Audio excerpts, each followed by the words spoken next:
Black African power. What's good? What's happening?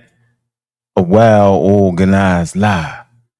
Defeats a disorganized truth every time. Woo-hoo-wee. Man, y'all already know what it is, man.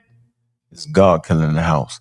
And we come to do what we got to do, and we're going to do what I got to do. Standing tall, standing strong. Hey, y'all know what it is, man.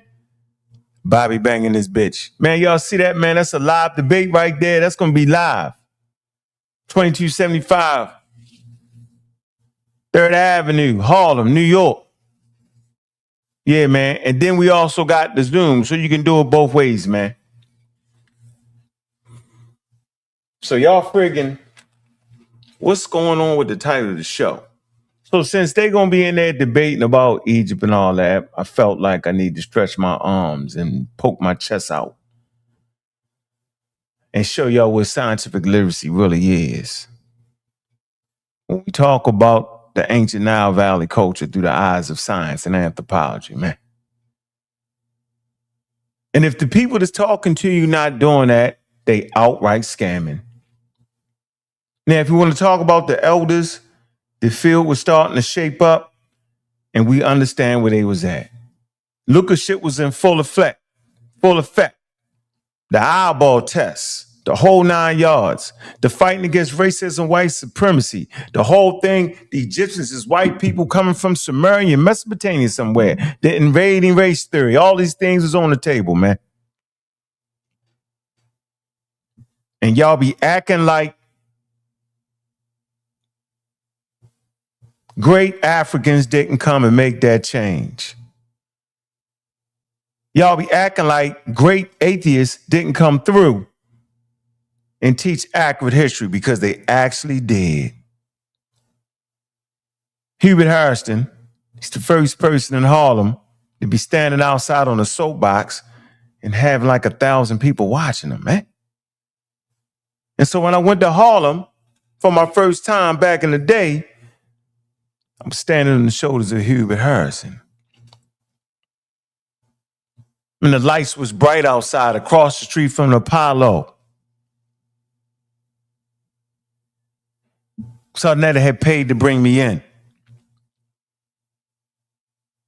And as I hit that corner, and I seen the people out there, and I stood there and I watched and I heard them, I said, let me go ahead and focus. What would Hubert Harrison do? Man, he would beat the brakes off of him, because there was a lot of misinformation flying around outside. Crowd was thick. It was easy work. From that day to now, it's been easy work. Because we do that thing called scientific literacy. We understand subject matter. When we study in ancient cultures, we use anthropology. We don't use foolishship or lookership or howlership. But yet I recognize that African Americans wasn't never trying to hear it. They wanted the African American Africa and the African American Egypt, where the Egyptians walked to West Africa. Foolishship. We the Central West Africans enslaved the Egyptians. We got elders and shrines that actually said that.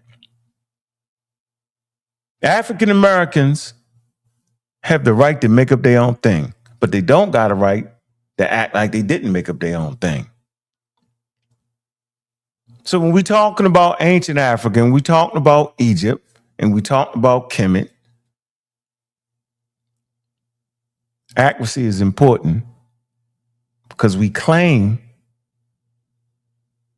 that white people lied to us. So if white people lied to us, then do you have the right to go back and double lie? It's a double lie at that point. And if white people is what you claim them to be, then why use they bad information? So I get tomatoes thrown at me when I use good quality work regardless of what the color of the skin of the person is. Good quality expert work. You throw tomatoes and carrots at me.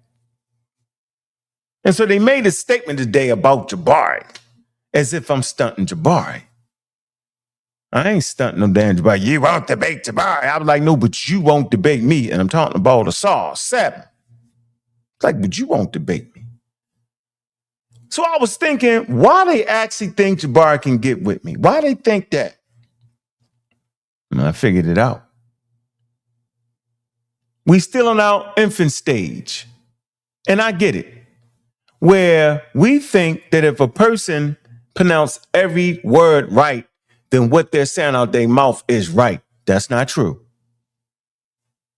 That if a person may cuss a little bit more, then they might not be as intelligent as a person not cussing at all. That could be true, but that's not true. Could be lack of vocabulary, don't mean it's true. Could be. And I get it. You think that's a better woman over there because she got all the makeup on. There's a woman right there, no makeup, plain. And the plain one is the better woman. And the beauty is better. It's like when I was in Baltimore, we was doing our thing, which we shouldn't have been doing. The police, the women, they all gravitated around the people with the big cars. And the people with the big cars will claim to be the ones with the most dope and the most money. The loud ones. That wasn't true. Because we took advantage of that. And we didn't do those things. So when you make the mistake in thinking because the person talk fast or talk loud or say every word correctly, it's better than the person who's just a regular guy.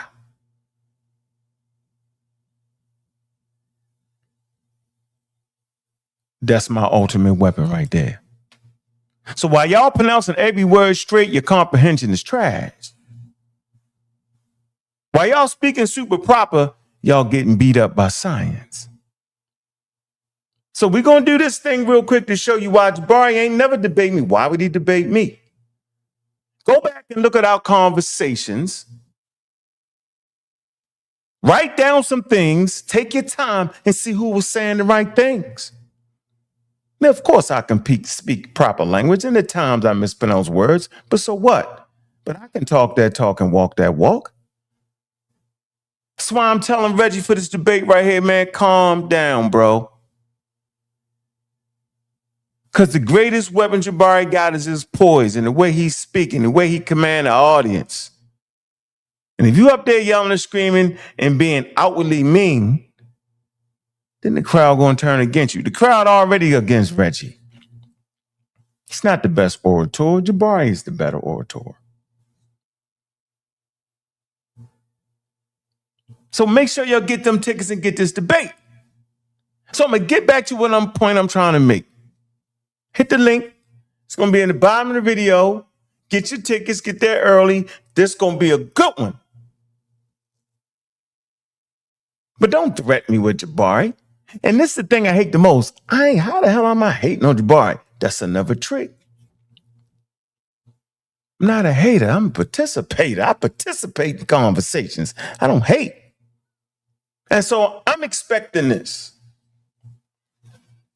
Out of those that have credentials in academics, I'm expecting what you teach in your class. He's an abject professor, Jabari is.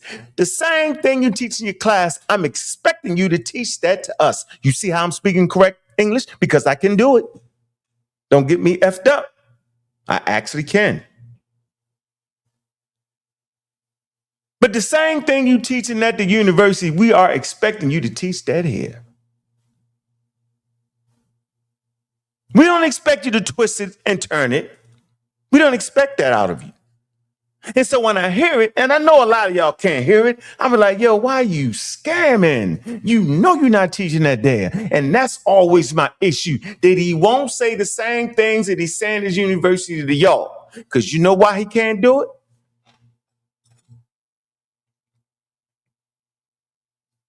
Because y'all would throw tomatoes at him the same way you throw it at me.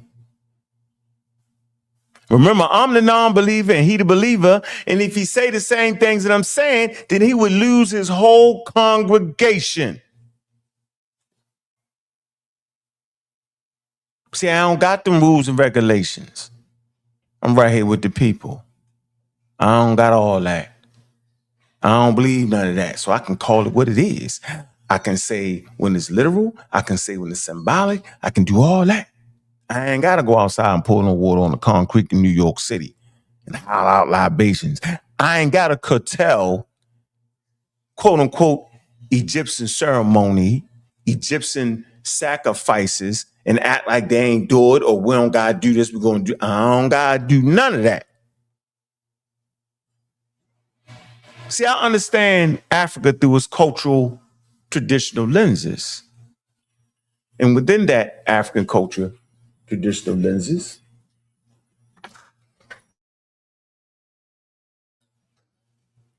they had animal sacrifices.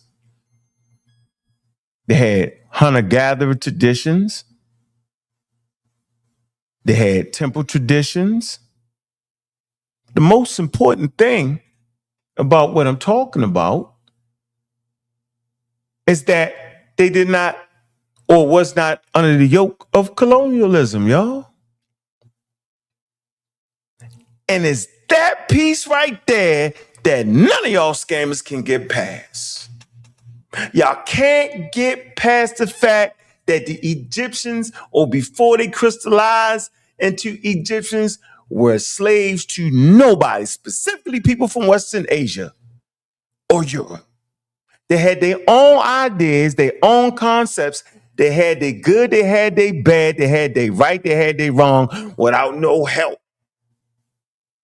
Standing on the other side, African Americans across the water, the only thing we know is the yoke of colonialism, slavery, racism, white supremacy. We live in a system that has systemic racism, and we see it every day. We are not home. We are not on a home court. We are on a damn road game, and we was forced into the road game. You can't imagine a world without color. White man, black man. Can't imagine a world without it.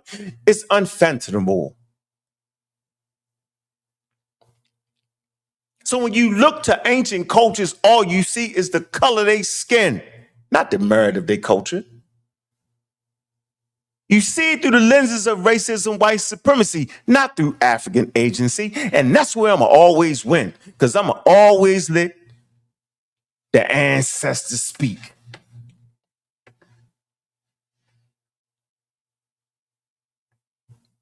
And for real, I remember this.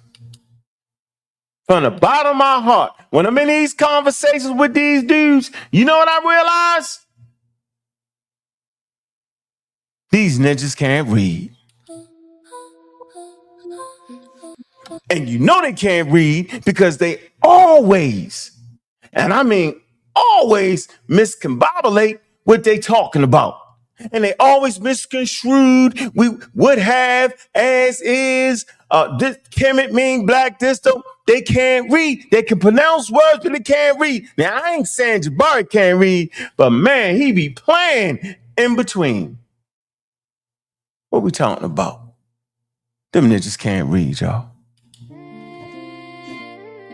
knew those niggas couldn't read when they couldn't understand. Would have, as did, alongside him purely. Misreading paragraphs and sentence structures.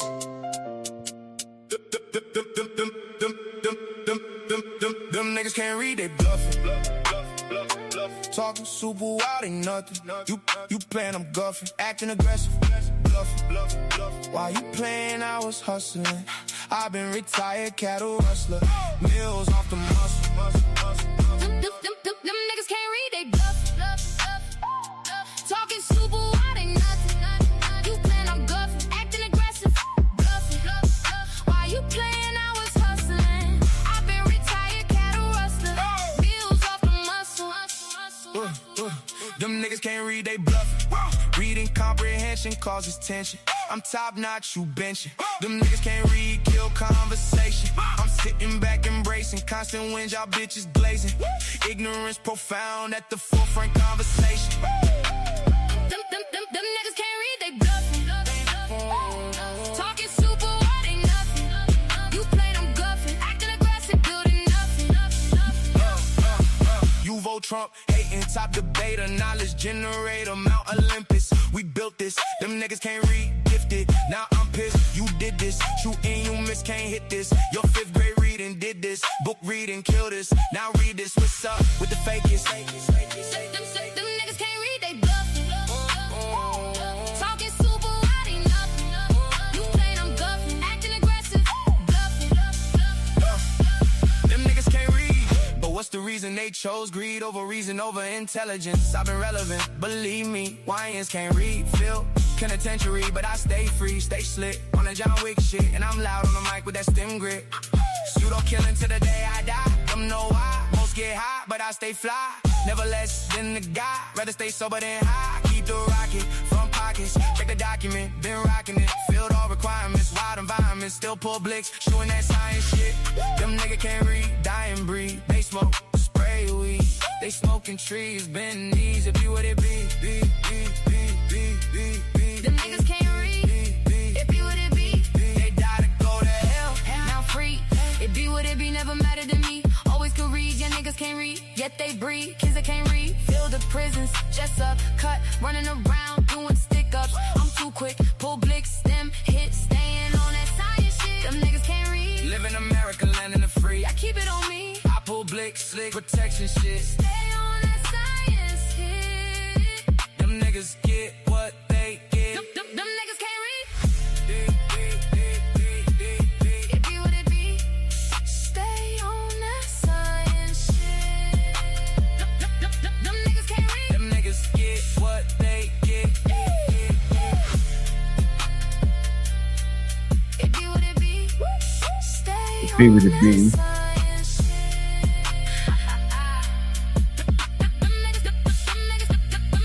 Them niggas can't read, it be what it be. Stay on that science shit.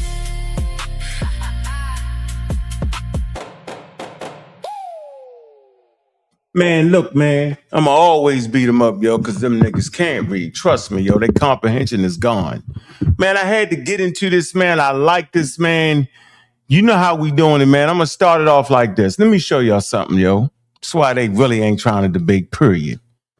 Now, the people that's claim to be Kemet, they don't want no smoke, right? The people that's claiming to be in the shrines, they don't want no smoke. The people that's claiming to read the language, they don't want no smoke. They just bluffing. All right? Because they ain't comprehending what they was reading. All right? So I'm going to take y'all down the road. We're going to have some fun today. All right? That's what we doing. Y'all want to get into Africa and Kemet and Egypt, Nile Valley culture? I'm going to show you how we do this, man. It's easy work. I'm going to start off with the hero. They claim to be the hero. Start off with him. All right? We're not going to sit here and let them tell you what he did and what he did not do. We ain't doing it. So this is the one that most people claim to be the hero. I understand him to be that because he came and saved the day. But they overwhoop what he did. They never tell you what he actually did and lie about what he didn't do and swear he did this, and it be the calling call for what they said he did, which he actually didn't do, because we can read. Remember that? We can read. First of all, he never considered himself an Afrocentrist. All right? But his work itself is claimed to be foundational in Afrocentricity. But right here, he himself never described himself as an Afrocentrist. So y'all can't have him. He's for the people, man. Not for just one particular group that decided to take his work. And they don't take the best of his work. They take the piece of his work that didn't even get through. This is wild to me. Now watch this, the contributions he posed. Say it again. The questions he posed about cultural biases and scientific research contributed greatly, look, to the post-colonial turn in the study of African civilizations. So what was it that he did?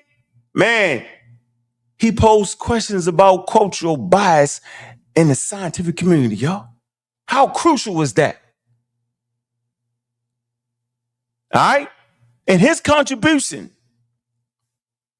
contributed greatly to post-colonial turn in the study of African civilization. Now, ain't that enough? Should be. But nah, we got to make it up. We got to act like this. You don't even hear people talk about that. They talk about something that didn't even happen. Oh, yeah, he won. No. Come on, man.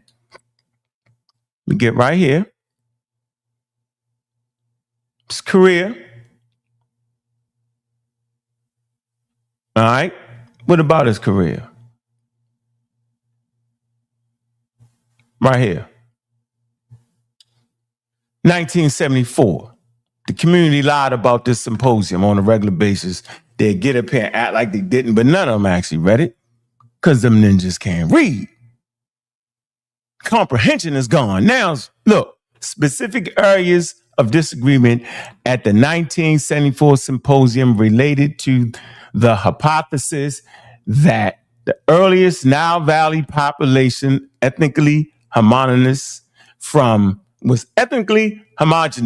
from the Neolithic times to the Persian invasion, and the valley was populated uniformly by a movement of black people from south to north. This is where they get the south to north from.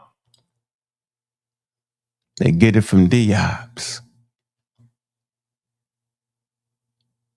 Mukhtar, General History of Africa, Book 2. It says, in the view of the Egyptian scholar and editor of the General History of Africa, that's GHA, Volume 2, Gulmar Mukhtar, while it's acknowledging that Upper Egypt and Nubia held similar ethnic composition with comparable material cultures, found it highly doubtful that the earliest inhabitants who introduced civilization to the Nile Valley ever belonged to one single pure race. Several other participants at the symposium adhered to the view that the earliest population in Egypt largely originated where, y'all? In the Sahara, but featured people from south and north of the region that were differentiated by their color. You see that? Differentiated.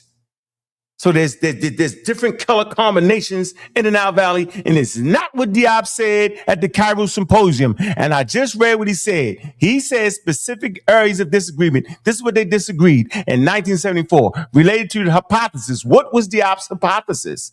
That the earliest Nile Valley population was ethnically homogeneous from the Neolithic time to the Persian invasion, and the valley was populated formerly by a movement of black people from south to north, and he didn't get that off. And we know he didn't get it off because the editor of the daggone General History of Africa book, Gamal Mukhtar, right? He explained it. He said, while it's acknowledging that the Upper Egypt and Nubia held similar ethnic compositions with comparable material cultures. When we talk about material culture, we're talking about their wares. When we talk about wares, we're talking about their pottery. So when we talk about material culture, we're talking about the pottery, we talking about their tools, we talking about their particular, the housing, their material, which helped make up their culture. Found it highly doubtful that the earliest inhabitants who introduced civilization into the Nile Valley ever belonged to one single pure race. And we know you couldn't belong to a pure race because that's what Adolf Hitler argued. He argued the master race, and they fought a war over it, and it's called the Great War, quote unquote, World War II. Now, several other participants at the symposium adhered to the view that the earliest population in Egypt largely originated in the Sahara. That's why I've been talking about the Green Sahara for 20 years, and y'all threw tomatoes at me and carrots. Don't forget the carrots. But featured people from South and North, the regions that were differentiated by their color.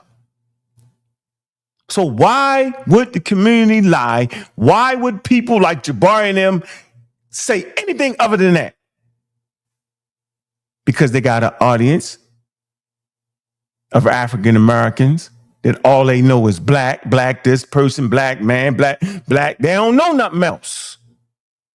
And if you tell them something else, then they saying you don't know what you're talking about. Watch, somebody's gonna get up here today because we got all day, and they gonna argue me down. Watch this. So we see the importance of Diop's and what he brought. He challenged the biases in the scientific research on Africa.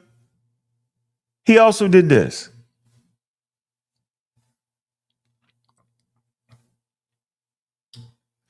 There's a whole lot of names right here. I ain't gonna read all these names.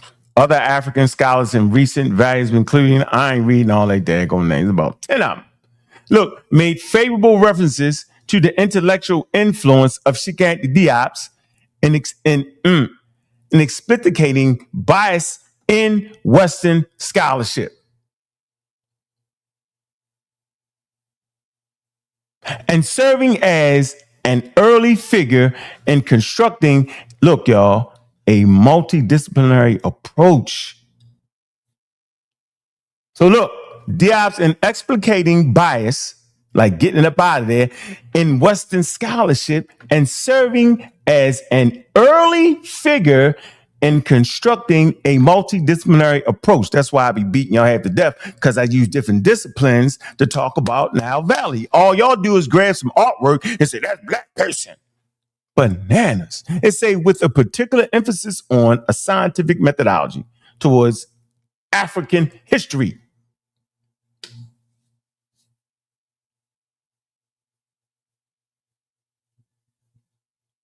So man also observed a value of Diop's present writings in recognizing an African origin of humanity, because he talked about that too.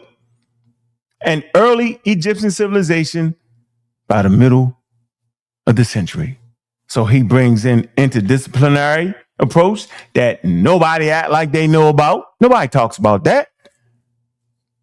We got to come to my channel to really talk about that. Why? Because most people don't even understand what interdisciplinary is. Most of y'all call it white people stuff, remember? Yeah.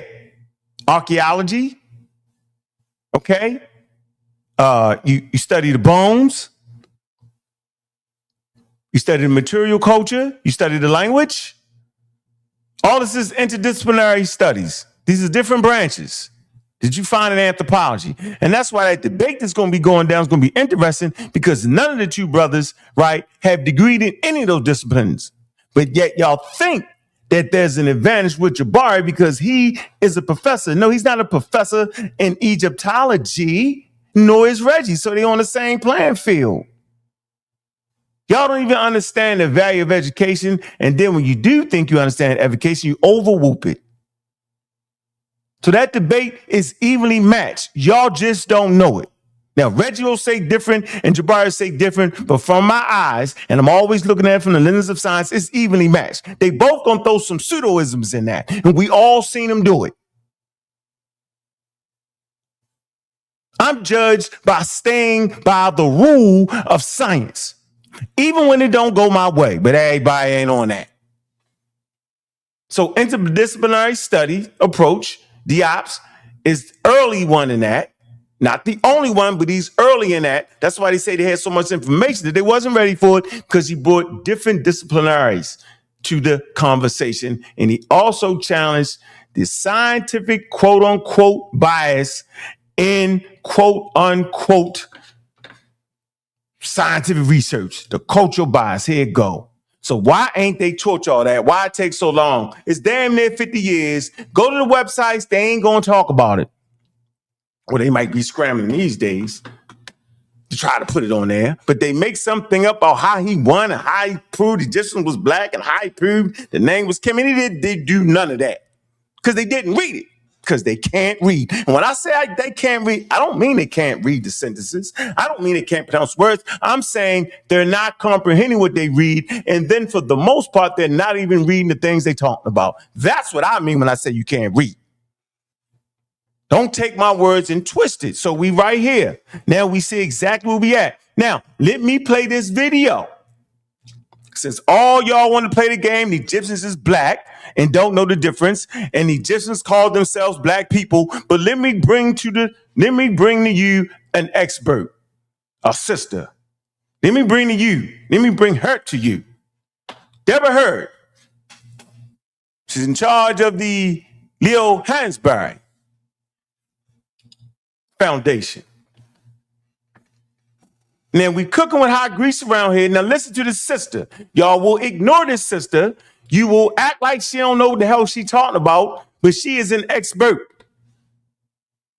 And we're not just saying she's an expert because we're just saying she's an expert. We're saying she's an expert because we can actually verify her damn credentials. Let me verify her credentials real quick. I'm going to verify her credentials. Here you go. The Department of Anthropology. What I just say about anthropology? Deborah Hurd. Boom. Serious work. She's a PhD candidate in anthropology, specializing in archaeology of ancient Nubia.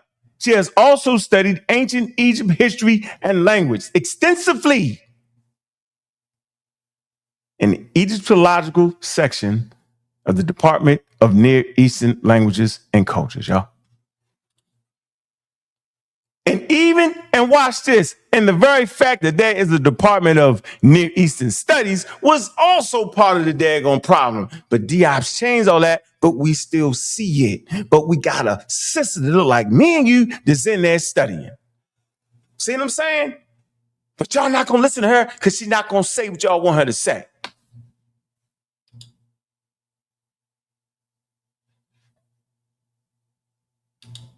Let's get back to it. Here she go. Upper right-hand corner. Upper left-hand corner. We got some interesting people in here. We got some pseudo killers in here. I see Joel.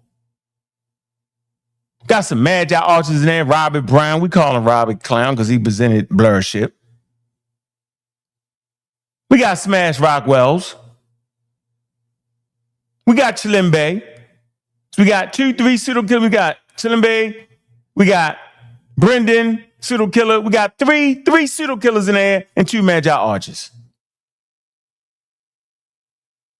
I see Logic right there. We don't know where he's at. He's disappeared off the planet.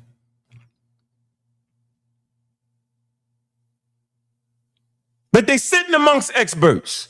What do you think the expert had to say? Well, let's hear it. Don't throw tomatoes at me. I'm simply following and adhering to academic rigor. Let's see. And I wanted to say, since Brother Ben brought up J.A. Rogers, that was a conversation that I was having with Melanie because she asked about the. Oh, man, why did I do that? Dang.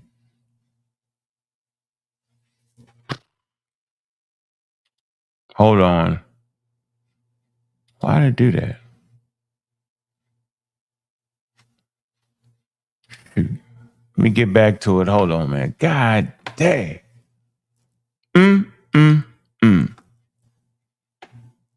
on now.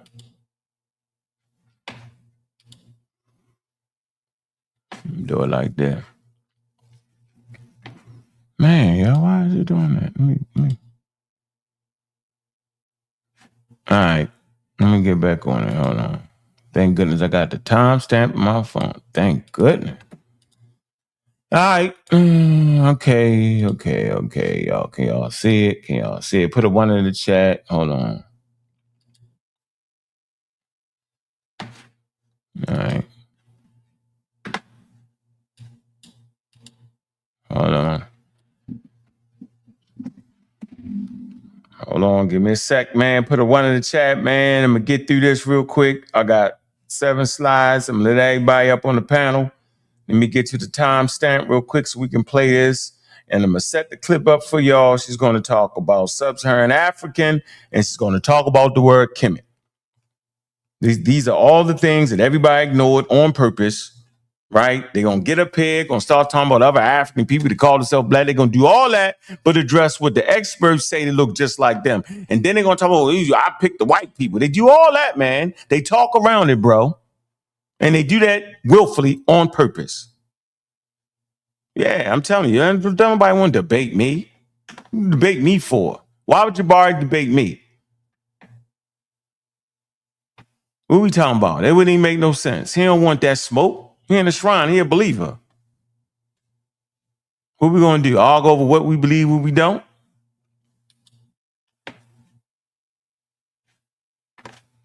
Hold on. So thank you. And I wanted to say, since Brother Ben brought up J.A. Rogers, that was a conversation that I was having with Melanie because she asked about the syllabi, where to find the syllabi that I mentioned. And so the 3 syllabi are in Hubert Harrison's papers. So Hubert Harrison was a philosopher, African, like one of the most brilliant, I would say, African-American philosophers. Brother was deep. But his papers are at the Schomburg. And Professor Hansberry's syllabi are in there because he was sending them to J.A. Rogers. So when you see the syllabi on the covers addressed, they're addressed to J.A. Rogers. And for the person who sent them to me, what he told me about it is that when J.A. Rogers would come to New York, he would stay with Hubert Harrison. So evidently either the syllabi got there after he left and Hubert Harrison never passed them on, or he left them. But somehow they got mixed in with Hubert Harrison's papers, so they're there at the Schomburg. So there are 3 of his syllabi there that are contained in Hubert Harrison's papers. I actually have a question to the panel, if I can be permitted. One last question, then I'll shut up. So my question to you guys is, how do you feel about the concept of... Hold on, one point before the guy asked the questions, he talked about Hubert Harrison. Right? Okay, now she works for the Leo Hansberry Foundation. Hubert Harris is at the forefront of all this information, man. Of putting us in position to get the right thing, the real stuff. And he's an atheist, and y'all don't even know about him. He top notch. He the one. He 101. He spoke fluent Greek, spoke fluent Hebrew, theologian, understood the Greek text, understood indigenous African culture. And he was no pseudo. One playing with him. That's why they try to forget about him. He the standard. He's the standard, an atheist. His beliefs not in the way. Had a problem with Marcus Garvey. He quit. Thought he was a nut. He's the editor and the author of the newspaper. Marcus Garvey newspaper, that's him. That's Hubert Harris right now. Got away from him, said he was a nut. Right. Let's go.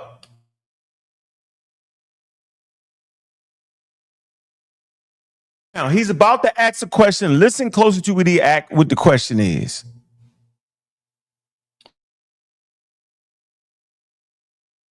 Sub-Saharan Africa.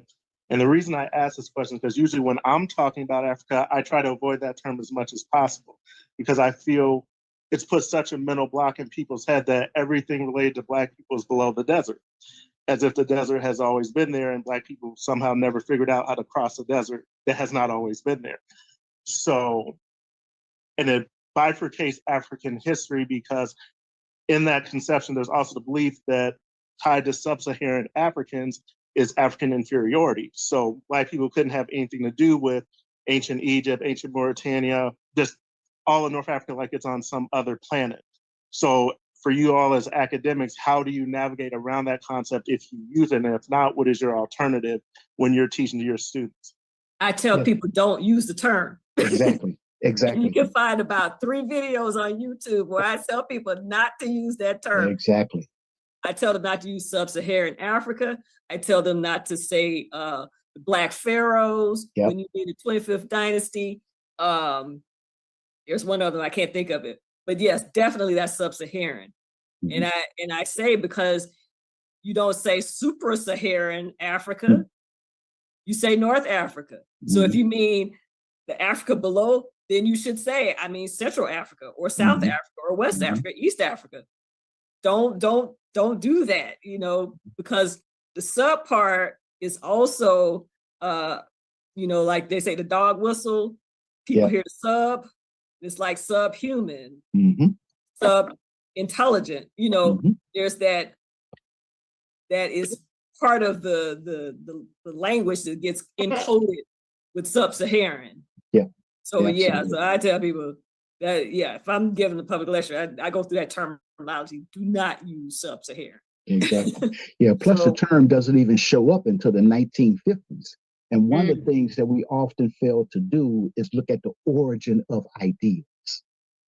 Where did that idea come from? Who said it first? When did they say it? Why did they say it? What were the circumstances around even? All the money, control the policies, control what laws are being made. She say don't even use the term. She explain why, yo. So why y'all be on my head, yo? Why y'all be tripping? Why y'all be making it more than what it ain't? Why y'all do that? Because y'all not reading. Y'all not comprehending. We can't fight over sub-Saharan Africa. Just call it West Africa, Central Africa, East Africa, South Africa. We don't got to fight over that. You following colonialism at that point, where they played this wild game and drew the crooked line. It was a crooked line. You ever seen it? It's a crooked line. It ain't even a straight line. It's a crooked line. Is it an electric fence that stops the migration of people? What are we talking about? Y'all ain't talking about what the experts talking about. That's why I always get you. Because I say something, I go get the paperwork, and I go get the person. And even when I interview experts, I say exactly what I've been saying to y'all. Tell them the next time they get an expert, say the same thing they've been saying to y'all. They're not going to do it. They're going to talk about everything but what they be talking about you. Go tell Jabari, is he in this class talking about Egyptians is black? They black. I dare you. I double D, triple dare you, double D, triple dare you. He not going to do it. Then they going to act like, well, that's what the experts say. The experts don't say it. It's a reason for it because it's complete foolery. That's why. Oh, yeah, but you know, we black people. Man, that's right now, man. That's in colonial time. We colonized and we in America. Yeah, bro. And they still use social constructs, man. Of course they do. But this ancient population didn't have it. So why give it to them? What are you trying to prove? That ain't how you prove your point. That's not how you prove your point at all, man. Not even a little bit. That's why it's funny. Okay. Let me move this forward. Let me see where we at.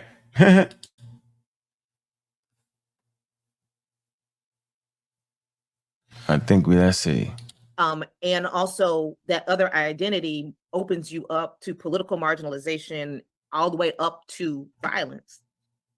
You kind of stop interrupting. So, okay, Kemet means Black City. I would love some content on that. You know, help me to understand what they meant by that. And then Joseph Ben Levy mentioned Kemet U. I wanted to know. That was Rosetta, but I'm with you though. Okay. Rosetta mentioned Kemet U. No, either way, I can go with you on that though. All right, but I wanted to know. The second question is: did they refer to others as Kemet U, or is that just for those within their, Egypt territory. So that was it. That's a good question. But one of the things that, as a polyglot, I like to say that if you really want to understand what a term means, you have to learn how the people themselves view that term in their language. Right, yo. You don't need to understand the term in African American thing. Yeah, I see you, that good guy. You one of the ones that can't read. Didn't understand what would have meant to this day. You gonna type in that chat and you ain't gonna understand what would have meant. See, you one of them guys. But he clearly says you need to understand what the term mean in they damn language, man, and they worldview. Keep it in their worldview. That's how we get a good understanding of it. That's why Dias was so successful, because he was saying, man, y'all ignoring the obvious. The damn places in Africa. It's an African culture. Look to other African nations around them to understand Egypt. They was all in the Middle East, Near Eastern studies. Knock it off, he was basically saying. You're very biased and bananas at this point. So why y'all keep taking it out of Africa and putting it in America? Why y'all look at Egypt as America? When rocks cry out, huh? Y'all playing, man. And then arguing with other African Americans, acting like they Hebrews. It's a wild pseudo fight with pseudo lightsabers. Ain't nothing real. Everybody claiming that their culture ain't believing in no gods, and everybody claiming it's just culture, and then everybody claiming it's our culture and our ancestors. The Egyptians ain't our ancestors, no matter what y'all say. The Hebrews ain't our ancestors, no matter what y'all say. You can say it 1,000,000 times, but they don't have to be your ancestors, talking about the Egyptians to be indigenous Africans. Do you know how big Africa is? And they don't have to be your ancestors for you to study it and give them due respect as indigenous Africans. Did you know that? I'm going to say it real slow. For you to respect and honor that indigenous African culture, they don't have to be your ancestors. Khoisan ain't your damn ancestors neither. But that don't mean you can't love them and study them to understand the greater Africa. You know what I mean? Get it together. Because I'm here and I ain't going nowhere. I ain't going. Here we go. Let me move on. Let me see if I can get to it. I think that, let me see. It's going to start getting good. Let me see. Let me see if I can get there. Hold on. Let me see. Let me get it. Hold on. Let's see. Enough, people like, first question is, they want to know, she's Sudani? Sudani? Like, no, she's not from Sudan. Well, where from Africa? Like, she's not from America. She's one of us. She's from here on this continent, And one of the colleagues was like, Deborah, I almost had to fight one of these workmen. I was like, why are you about to fight the workman? She said, because he kept saying, Deborah, she's not from there. She's from here. She's from here. She's from Africa. And they were like, no, Deborah's from Africa. And they were like, no, she was on a plane from Chicago. So, yeah, the whole thing is that, it is it's political. People are claiming African identity. I mean, Arab identity that's as black as this screen monitor around here. And it's like, dude, you ain't got no Arab. What you talking about? You Arab? You ain't no Arab. But to claim Arab identity means you get certain benefits, and that's what they want. They want those benefits. But I wanted to answer the question because Robert Brown has asked a couple of times, what do I think about Kemet?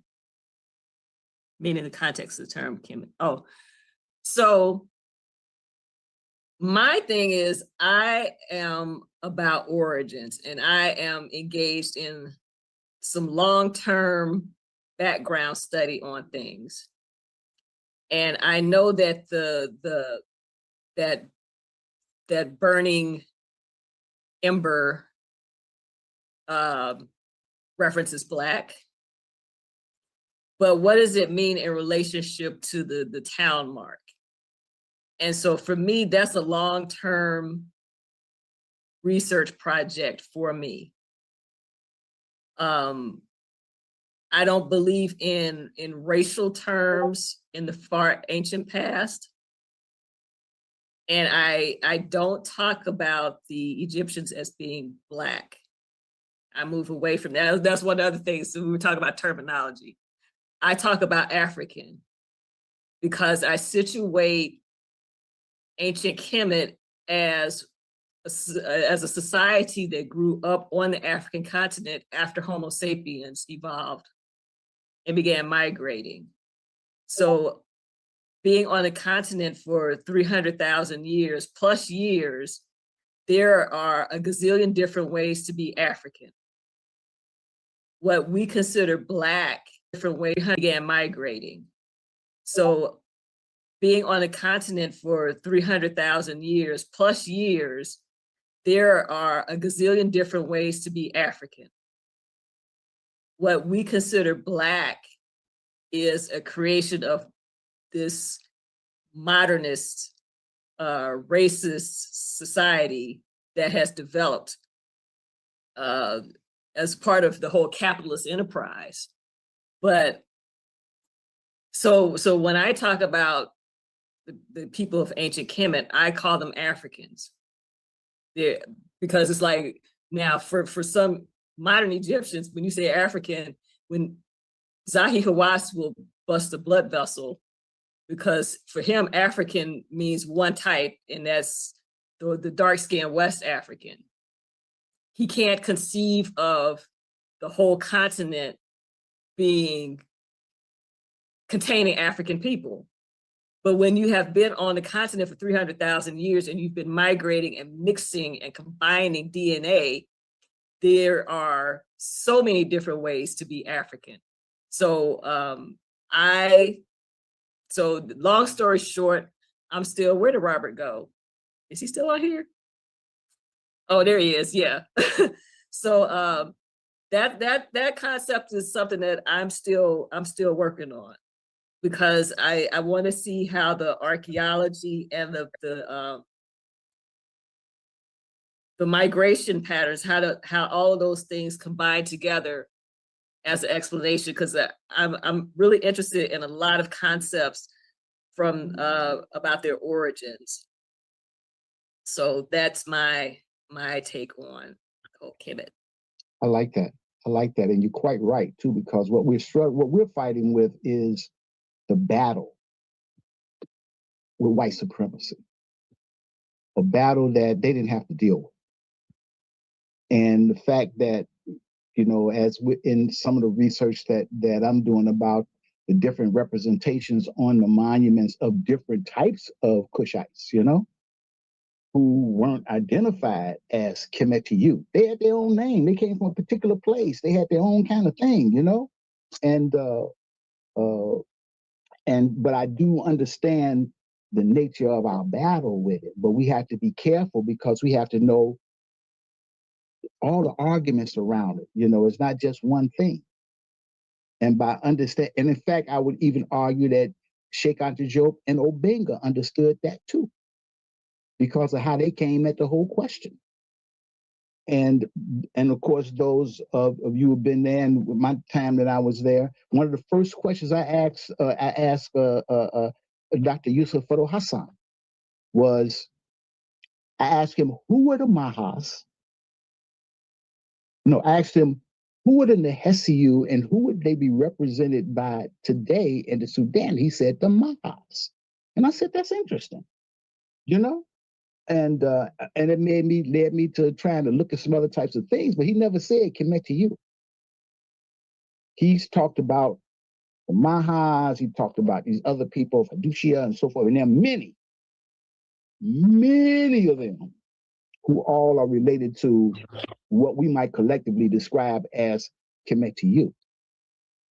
And then, of course, you know, there are a lot of different symbolisms and stuff that we have to deal with and we have to look at when it comes to, because studying glyphs, especially studying Middle Egyptian, which has symbolisms in it that are very different from Old Egyptian, which is different from late and so forth. takes us to some, takes us to some whole worlds where I'm like, shit, I'll be studying this stuff till I die and still. Mm-hmm. Y'all heard exactly what the lady said. One no cutting cards. You heard what he said. I'm trying to figure out why the hate towards me. I'm showing you black academics. What conspiracy y'all gonna come up with? Let me play the next video. I'm gonna pound y'all out the game. Ain't no damn debate. You gonna debate me for? I'm gonna kill you with the academics. What you talking about, man? I'm gonna kill y'all with the academics. Let's get Cato on the case. Let's see what Cato say. Let's take a break, man. Moderators, put the Cash App in there, man. Y'all gotta show some love and hit the super chat, man. All right.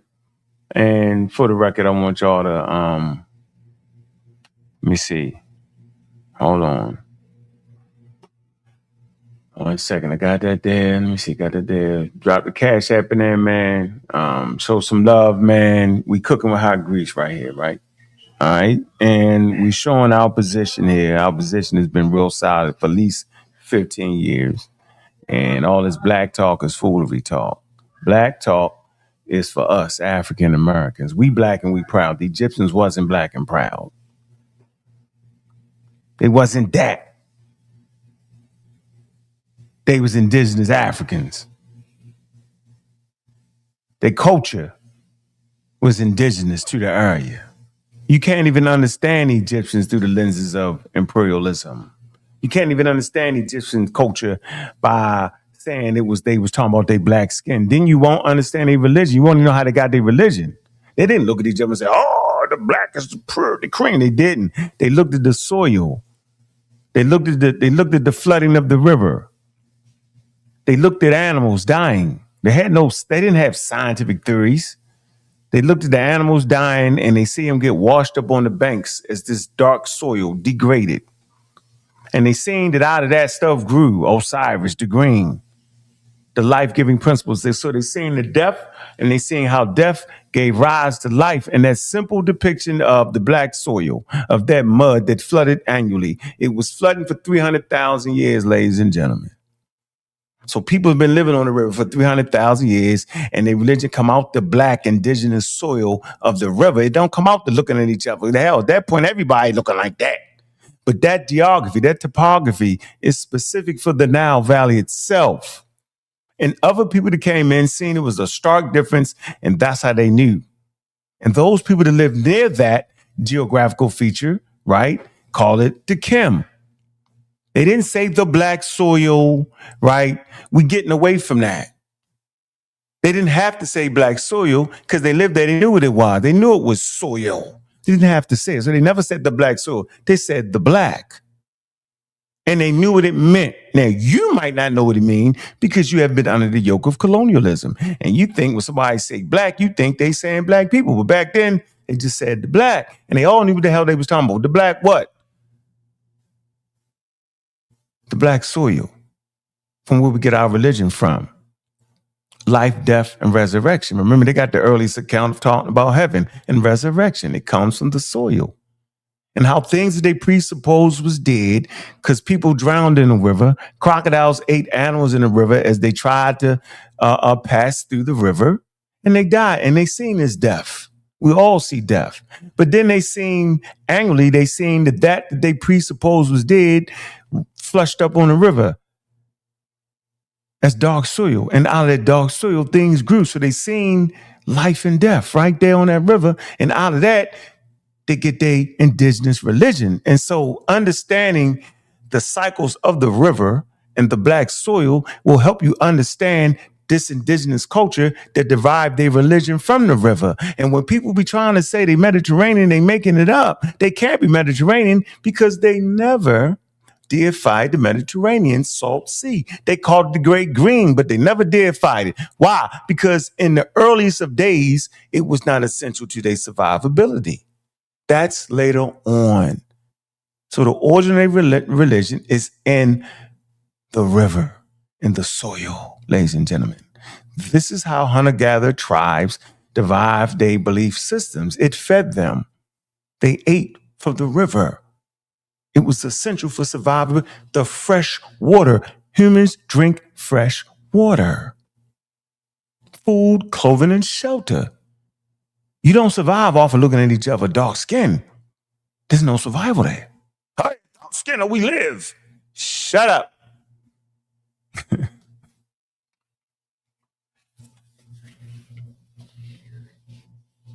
And we got a pseudo in the chat already, and I knew it.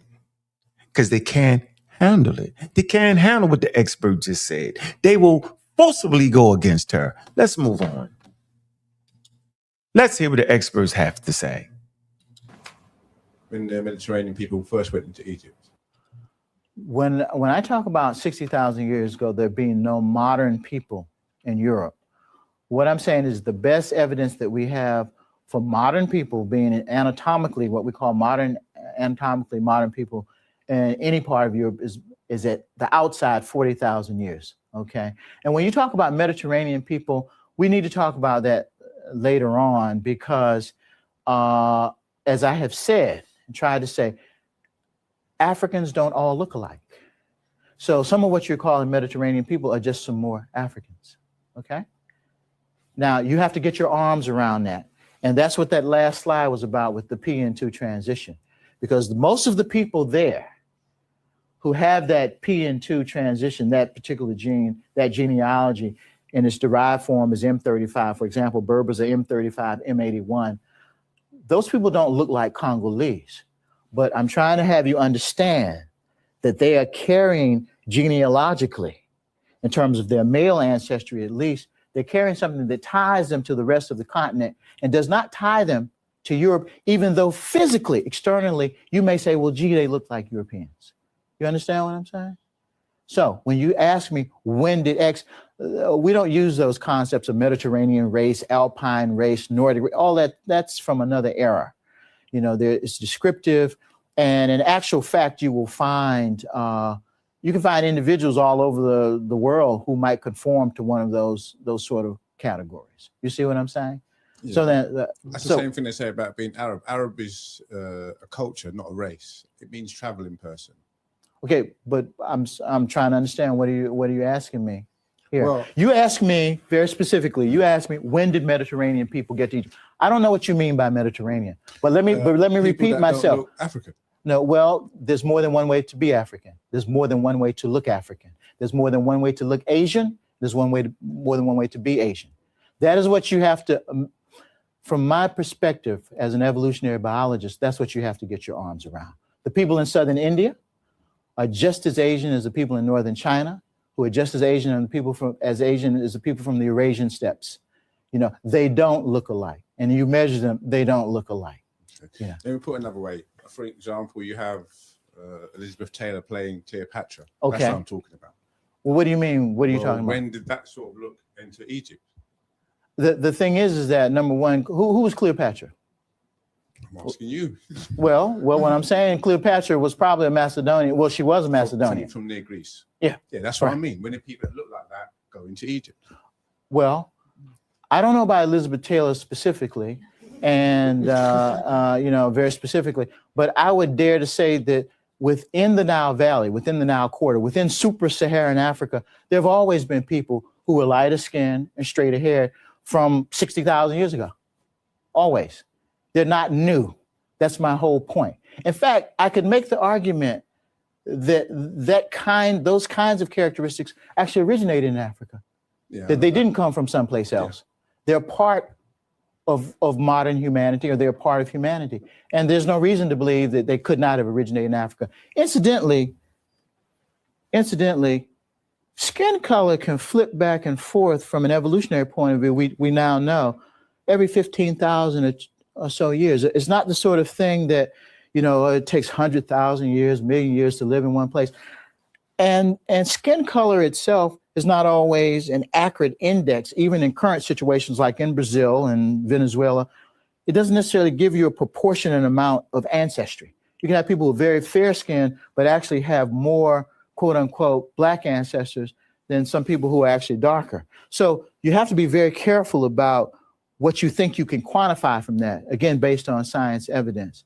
Now, there the issue of having narrow features, a narrow face, and what have you, we have remains, and normally I would show you the slide, but we're not going to get to that today, of people from Gambel's Cave in East Africa, down in Kenya, that are probably about 10 to 12,000 years old. If you measure them up and submit them to a forensic type analysis, they'll cluster with Europeans. They're not Europeans. Their limb ratios are as tropical as you can be. They come from right there. That's what you have to get on. Charlie, you could ask more questions later. They got Charlie up out of there. All right, so we got two experts here. We got Samad Decatur, a good friend of mine, and we got Deborah Hurd.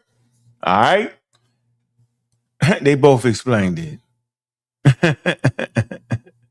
I explained the same way they do. Nothing else, nothing less. Okay? Yeah, you scamming because if I'm gonna show you how people scamming. If you sitting there right now thinking that these two experts I brought is wrong because they don't understand Egyptian language and grammar, you're mad. The other lady is a specialist in that, remember?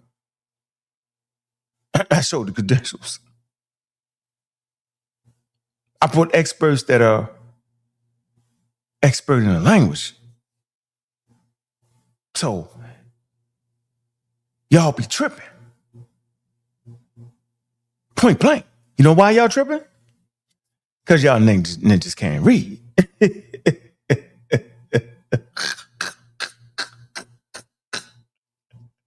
Oh, all right. If I made a mistake, all right. If y'all sitting in there with meta-net, the meta-net, it says this. You don't know what the Egyptians said. Because first of all, the Egyptian language is dead. They don't know what it sounds like. Stop the cap. Stop the cap. Stop the cap. They don't know what it sounds like because it's a dead language. They don't know. Stop the cap. The religion is dead. Stop the cap. They got to reconstruct it. Who reconstructs the religion? Egyptologists. But y'all don't agree with the Egyptologists. So I know you ain't listening to the Egyptologists. You listening to the New Age movement. Neo-Egyptianisms. That's what y'all doing. But the study and the scientific study says exactly what I've been saying. Let's move this class on. All right? And I ain't even going to call nobody a hater. I'm just going to call y'all just disorganized and don't understand the conversation. I'm not sure if it's on purpose or not, but that's okay. All right, so let's keep it moving. Yo, we got a nice crowd in here, man. Hit the cash app. Let's see how many cash apps we got.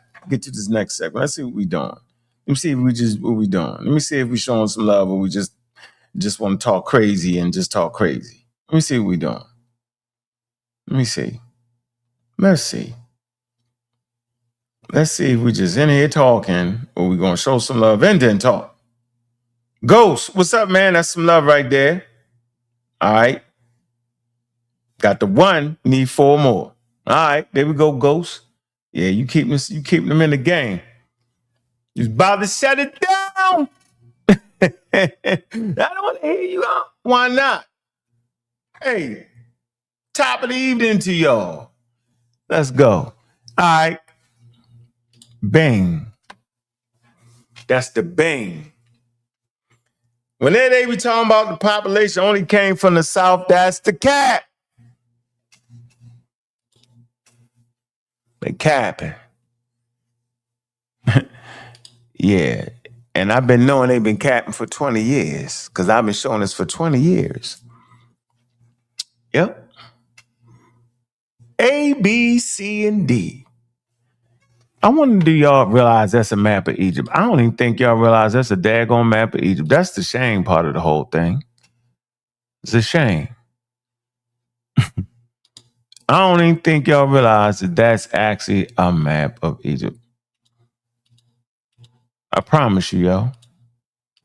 On some real, seriously, all jokes aside, yo. I don't even think y'all hold a map in y'all hand while y'all talking. Why not just hold a map in your hand while you talking? Why not do that?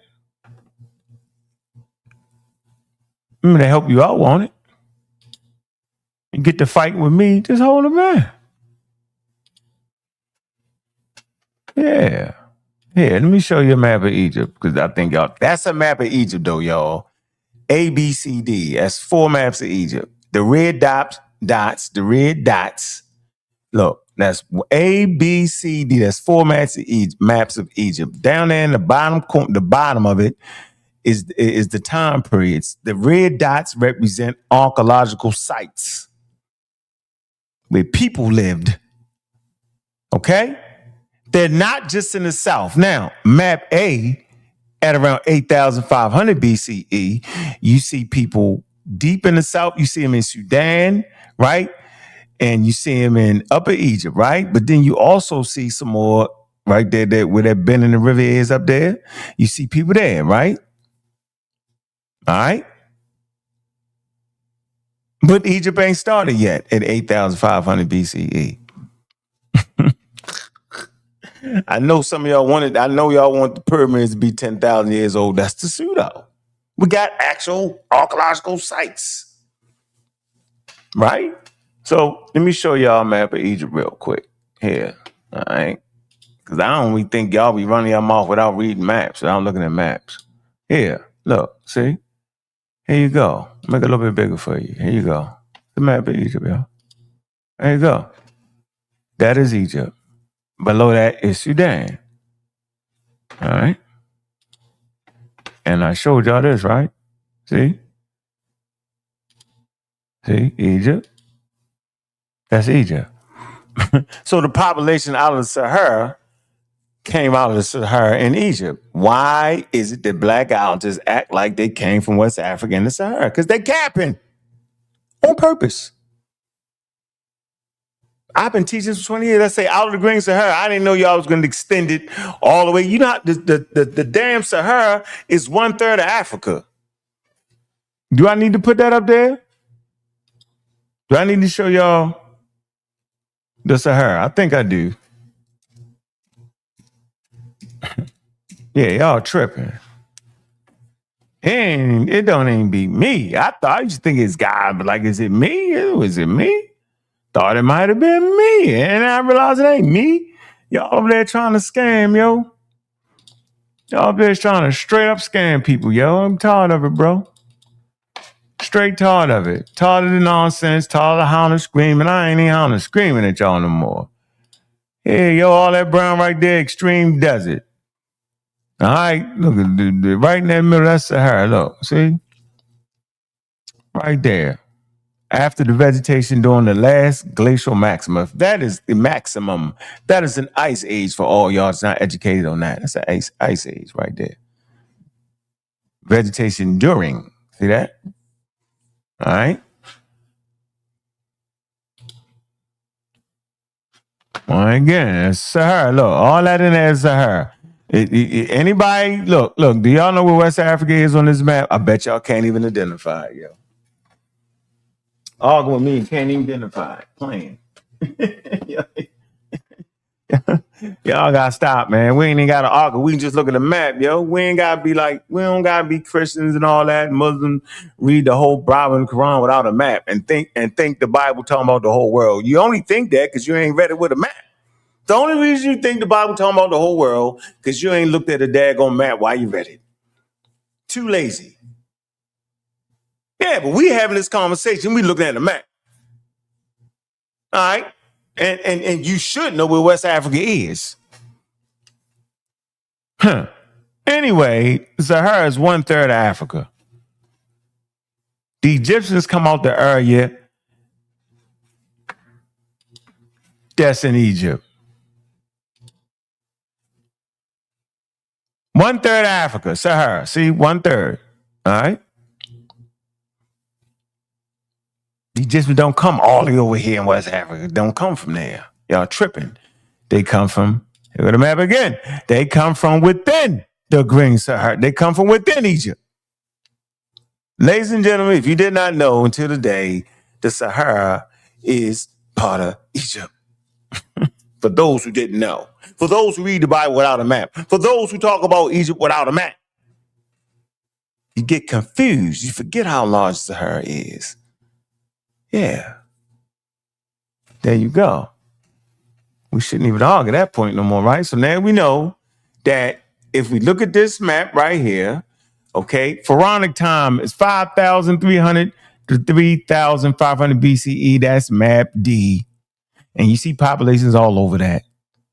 Kemet is what, 3,200 BCE? So you got polities all up and down the map. Those white circles on map D is densely, not heavily populated archaeological sites. The red areas is heavily populated archaeological sites. Population is all over there. If you go to map C, you'll see they all in the green Sahara, right? The only time you don't have a heavy population is at 8,500 BCE up in the northern areas, y'all. Why y'all scared of the north? You got Africans that live in the north. They just not as dark as the rest of the population because they not adhering to your rule where you think it's an invasion or something nuts. No, they afforded protection. It's called melanin. It's sunscreen. The closer you get to the equator, the more sunscreen you need because the heavier the bombardment of UVA and UVB rays.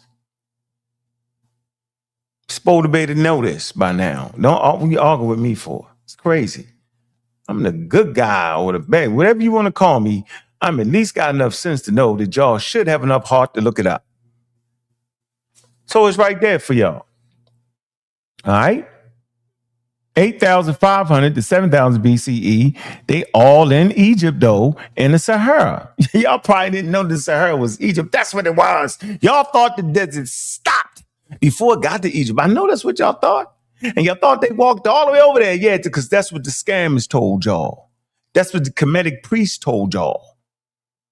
Yeah, we got a lot of fake Kemetic priests running around here that said that. A lot of them running around talking about the Big Bang is the cosmic egg. That's a scam. That's a white person scam right there. Why I'm saying a white person scam? Because David Inky and all them, they're white people. And they made it up. They couldn't even be in their own community. They get put out their own community. In their own community, guess what their own community call them? Pseudos.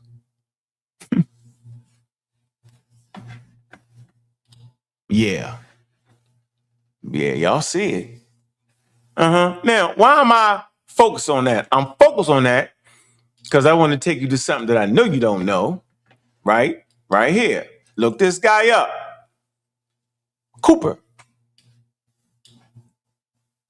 Rudolph Cooper died this year. Damn, I wanted to get in contact with him, man. A Life in the Saharan Archaeology. Yeah, man.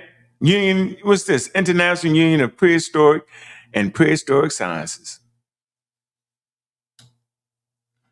Why is this guy important? Because I've been reading this work for 20 years.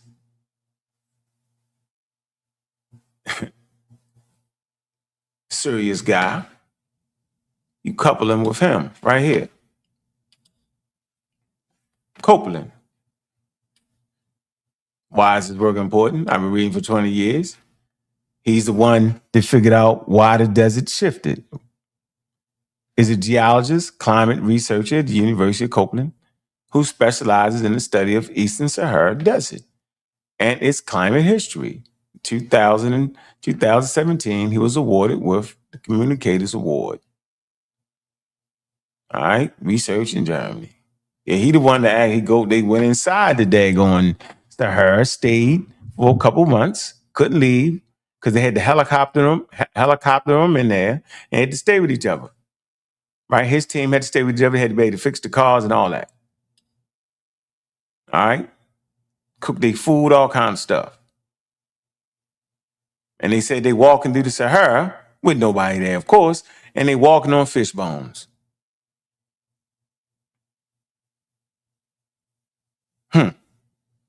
So look these researchers up. That's why they ain't going to debate me.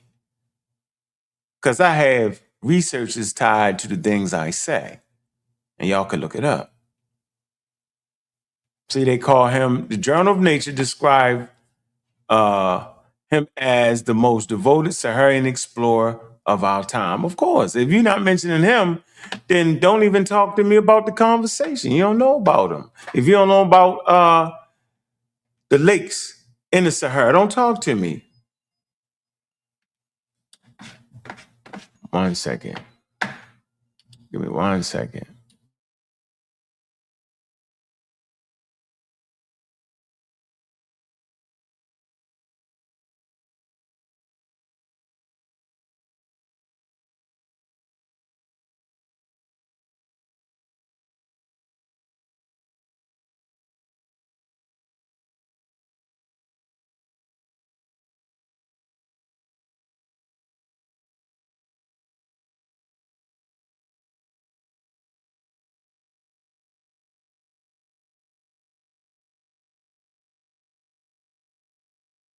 Yeah.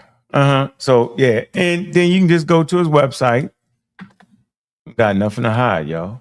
There you go. Read all scientific papers. Here you go. There you go. Screenshot that, do something. Go to Wikipedia article and click. Look at all them. Look at all that. Yeah, I've been reading this for years. Videos. You can watch videos. I like videos. Right? I like to purchase some of the books. I got books that won't nobody purchase. It might be one person in the community that might have some of their books. I could show y'all some of their books. I got some of their books. It's gonna cost you maybe $200-300. But that way we ain't howling and screaming at each other, man. We ain't doing all that. Come on, bro. All right. So I gave you 2 researchers, right? That talk about the Green Sahara, right? And hold on, I'm gonna show you this right here so y'all know, right? I want to present the scientific paper for y'all that they wrote. And most people don't even, let me get the map of Egypt off here. All right, I'm gonna give you that. All right, hold on. And goodness gracious, I always want to show y'all this picture though. I always want to show it because this where y'all at. Y'all mind right here. Y'all can't get your mind off of this. Y'all stuck right here. This where y'all at. This y'all. Y'all right here. I swear. In the left hand corner, that's y'all. If a person don't look like that, he ain't African to y'all. Promise you. Now, I'm not talking about the scientifically literate people in the community. I'm talking about the black allergists. You know you're a black allergist if you think that everybody on planet Earth is black and all civilizations is black, then you're a black allergist. If you explain, if could nothing crack without black people, then you're a black allergist, which is craziness, hyperdiffusionist. And if you think that if you don't got short hair and big lips and dark skin, that you're not African, you, my man, have been confused by colonialism, racism, white supremacy. And this is the prime example of racism, white supremacy. If you think the Egyptians look like that, you're scamming yourself. Yeah, that's a colonial drawing. See, he got that tie on, huh? Yeah. And everybody else is like they from the 1600s in the hunter-gatherers. Craziest picture ever. This man is Dapper Dan or somebody. Get out of here. I just wanted to show that. That's my favorite little picture to show. Let me get you the scientific article for y'all that's going to help y'all out, right? Read the whole thing and come back and holler at your boy. Hold on. Where is it at? Hold on. Where is it? Where is it? Before we get there, the Deborah Heard, I want y'all to look at this website. Y'all should know about Nile Valley Collective, right? And you look at the members. I just played videos from 2 of the members. They're not saying what you're saying. There you go, Deborah Heard. Somebody Decatur, there y'all go. They're not saying what you're saying. You can go directly to their website. It don't say was the Egyptians black, do it. It say was the ancient Egyptians African. All right? You don't see Green Sahara. Been telling y'all about the Green Sahara for 20 years, and I can prove that right in front of y'all face. Look, all that Green Sahara. Look, all this. See? Rock art. Why y'all think I studied all that? Why y'all think I invested in books in the Sahara? Pottery. Why you think I taught about pottery? Wavy line pottery, blacktop pottery. Yeah. Yeah, y'all been getting a serious education, and I'm glad. Green Sahara. Read the whole article on Green Sahara and see. All right. Anyway, they ain't calling them black. And just because they ain't calling them black don't mean they're not indigenous Africans. And I don't know why y'all just want to fight. And it makes no sense. But I want to get this piece right here so we can move this on. Hope y'all enjoying the conversation, because I am, at least. Here you go. Look, read this. Climate control, Holocene occupation in the Sahara, motor of African evolution. Yeah, you know humans is following the water. The plants is following the water. The animals is following the plants is following the water. Here you go, right? I just showed y'all these two. Rudolph, Cooper, and Copeland. There you go. Read the article. Type it in your search engine and stop capping. Here, you can look at all this. Make it a little bit smaller for y'all. Yeah, you talking about the animals in there, the cattle and all that stuff at different sites, right? All this is archaeology. I'm gonna say, look, and they give you the time period. Look, see, 3,000, 4,000, 5,000, 7,000, 8,000, 9,000, 10,000. Tell you the bones they found of the different animals is there. See, all right. And it's the famous map right here. This is let's see, this is the major stages of early mid-Holocene occupation of the Eastern Sahara. And right here, the famous picture, ladies and gentlemen, voila.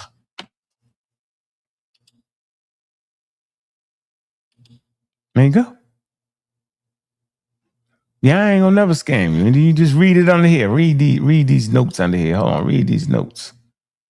Read these notes right here. That's how you really supposed to study. Read the note. Here you go. Read that. Read that. Yeah.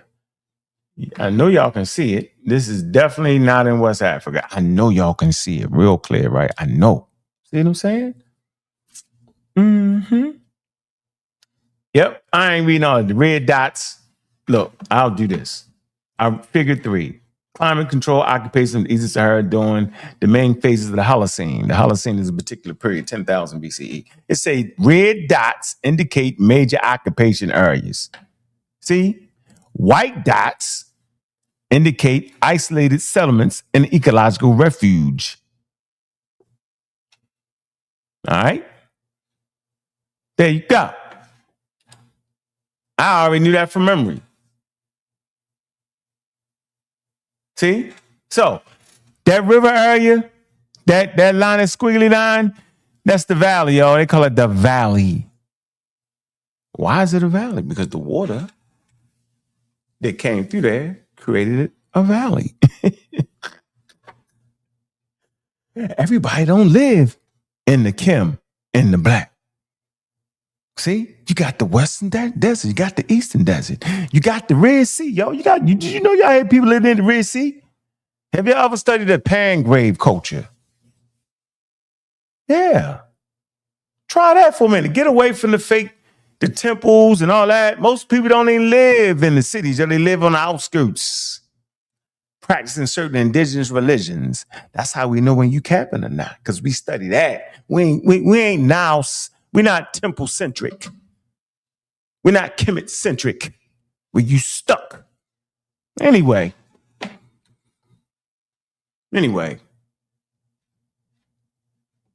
we right here. Man, show some love, man, because we cooking. Yep, we cooking. We got 92,000 in the building, man. All right. Yeah. What if an ancient Egyptian unlocked come out at me? They wouldn't go to jail. What? Shoot, to be honest with y'all, man, if y'all not scientifically literate, yo, y'all not even gonna be able to understand the Carmelo case, yo. Y'all ain't gonna be able to see it with reason, yo. Yeah, seriously, yo. If y'all don't, y'all not gonna be able to reason. Seriously, yo, y'all gonna be the first thing y'all gonna holler is racism. it shouldn't be the first thing you holler. You don't gotta holler at first. It's the get out of jail card. It's the big joker, yo. You don't lead off the game with the big joker, right? All right. We understand the racism and how it's systemic. First of all, you evaluate the data around the case, right? And what you're doing is you're basically trying to make sure that your children don't get in the same situation. All right. You don't. You don't run to another case. Well, another case. Don't do it. If your first evaluation is racism, then you're gonna get tricked. And you're gonna leave your family vulnerable. You use to get out of jail card. I mean, you really need to get out of jail. Everything ain't racism. Think about it. Seriously. All right. Make sure y'all send that brother some money, man, to help his case. Do that. Racism, that. Man, hit the Cash App, hit the link, man. Moderators, put the link in there, man. Cash App's link in there, man, to me. All right, let me get to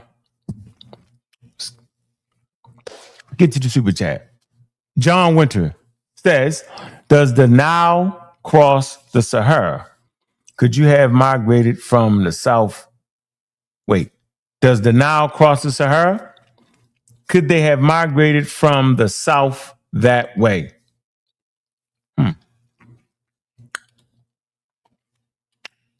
The picture goes from north to south. My fault. The Nile River goes from north to south because it's the orientation is Upper Egypt is in the hill area and the highlands, right? Remember, it's going downhill towards the water is running down out of the mountains. Mount Kilimanjaro, right, is it's on the plain, the mountain area and that river, and it's running down there and it's emptying into the Mediterranean. It cuts a valley in there. All right. So it's right through the damn Sahara itself. So people migrated from, if I could put arrows, I could just show you that people migrated towards the Nile itself. And then they migrate up and down the river. You know how people do. All right.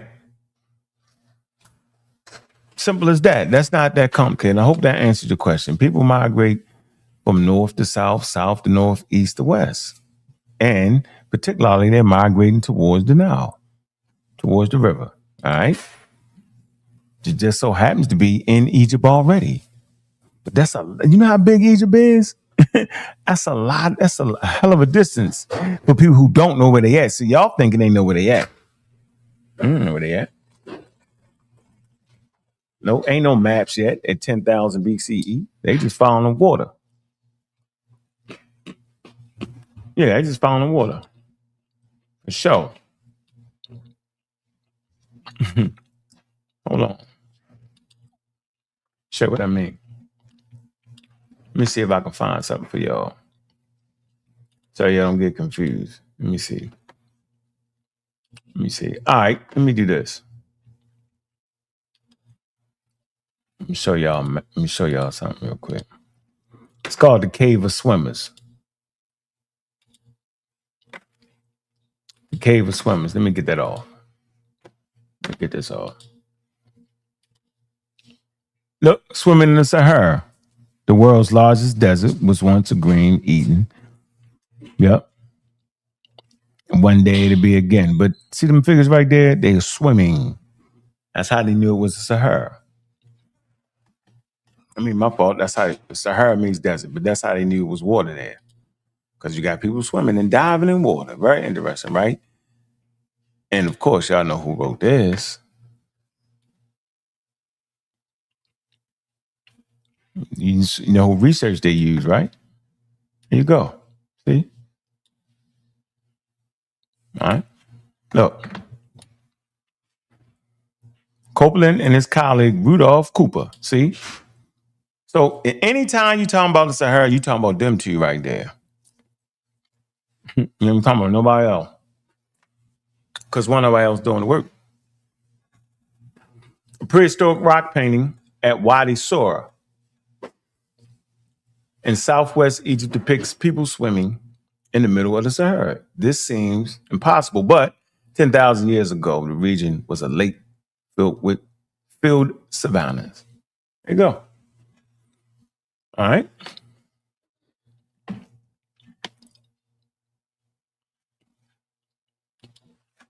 Man, let's show some love, man. Let's take a quick break real quick, man. We moving. All right. We doing our thing. Make sure y'all support the Galaxy and Beyond show. Make sure y'all like and subscribe, man. That's on the Pseudo Killers, man. All right. We talk about the cosmos, scientific exploration of space, get the real technical information. We also have Mad Talk, talking about scientific based medicine that can help you right away. What to look for, signs and symptoms of certain things. Then we got the TED Talk. All right. And then, you catch me right here and you catch me on the Community Skeptics, man. That's what we doing. Right? You got elders in the community talking about this is the cosmic egg. It's not the cosmic egg. This is proof of the Big Bang. It's the radiation, the cosmic background radiation, the CMB. So for you to understand the Big Bang, you got to understand the CMB and nuclear synthesis and the redshift. Right? You understand those things, you can basically understand what the Big Bang is and the evidence for it. All right. So let's move right here. Before we move right here, man, let's take a quick break, man. Let's get it going. We got 90,000 people in the building. Nice crowd, man. All right, man. Let's take a little slight break. All right, man. Hit the Cash App, man. We take a minute to focus in on the Cash App. For some reason, the daggone StreamYard took all the information off the thing.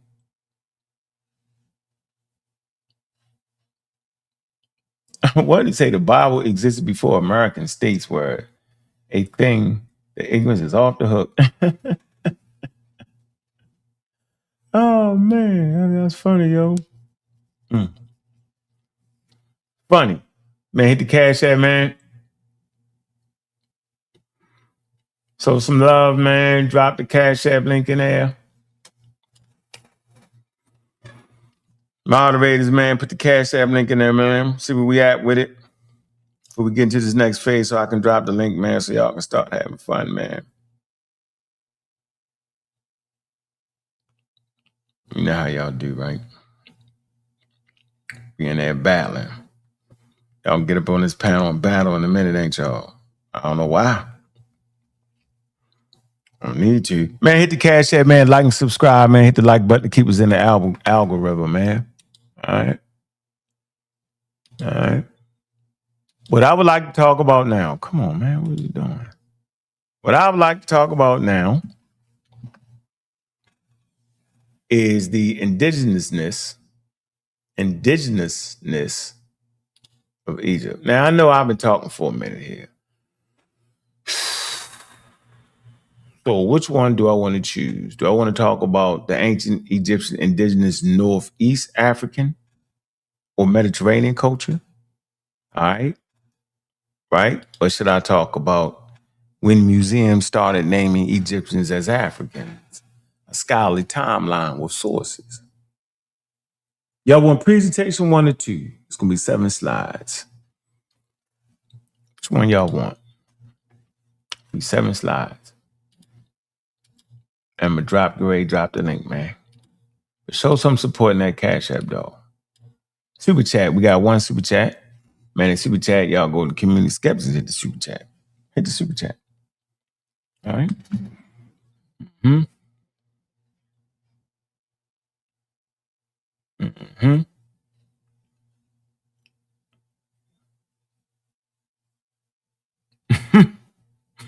Said the Bible was the Egypt is in the Bible.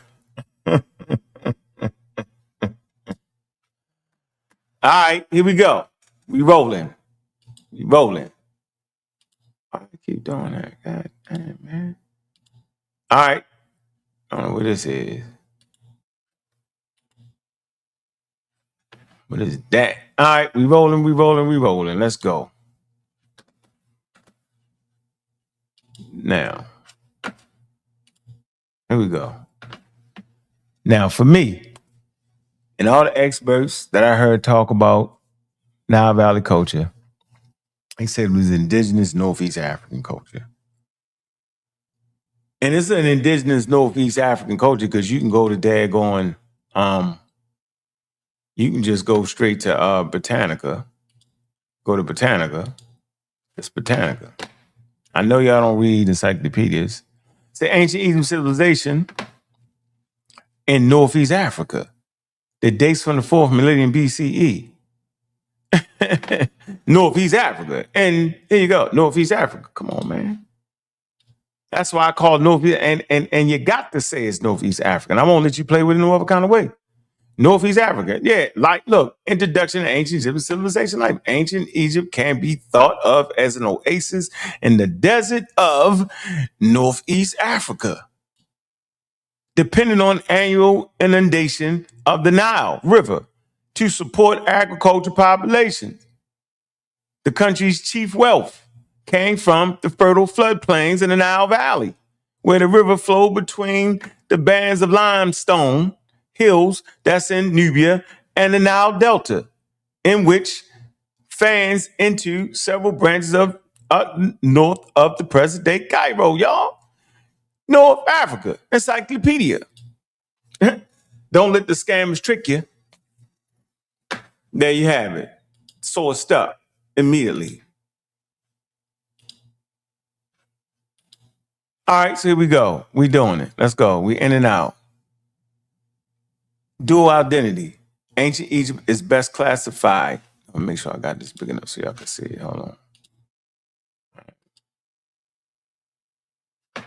Yeah, I hear everybody. I'm using outdated information. Yeah. And that Britannica is outdated, huh? That Britannica is outdated, ain't it? Yeah. The Britannica is outdated. Yeah, now you outdated.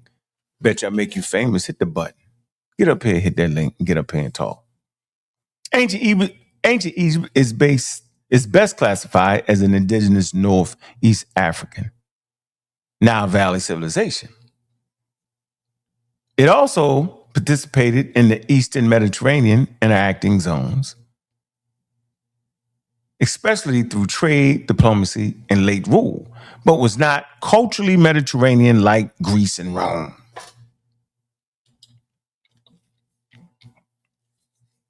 What indigenous Northeast African means?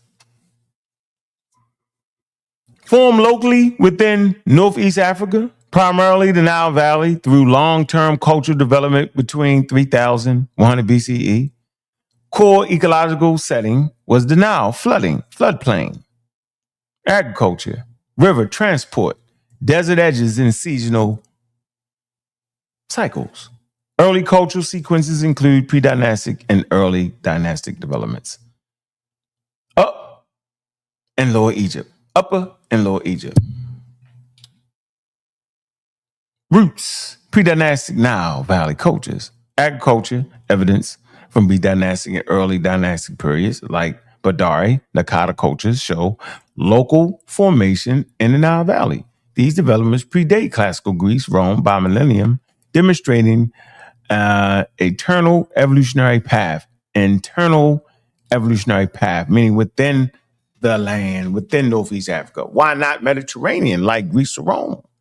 Egypt formed Northeast Africa, especially the Nile Valley, unlike Greece and Rome, centered on the Mediterranean basin. Its earliest culture and state formation were Nile Valley, Northeast Africa, not Greek or Roman in origin. Calling Egypt Mediterranean without qualification risks erasing its core African Nile Valley content, and that's what Dias was fighting for. Middle Eastern studies, Mediterranean culture. We heard all the scammers say it.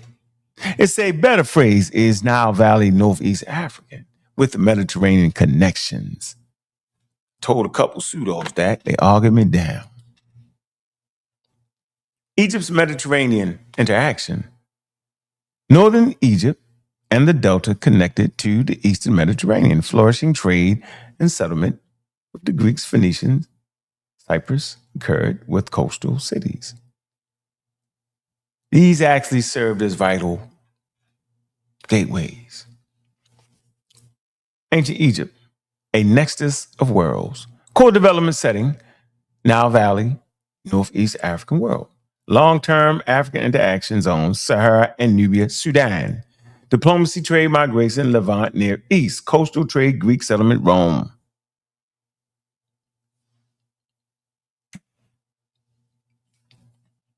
Beyond the false dichotomy, a civilization can be indigenous to one region and deeply connected to another. Egypt was indigenous to Northeast Africa, but also participated in the Mediterranean exchange, demonstrating a complex, layered identity. Using precise language, classify ancient Egypt as an indigenous Northeast African Nile Valley civilization with Eastern Mediterranean connections.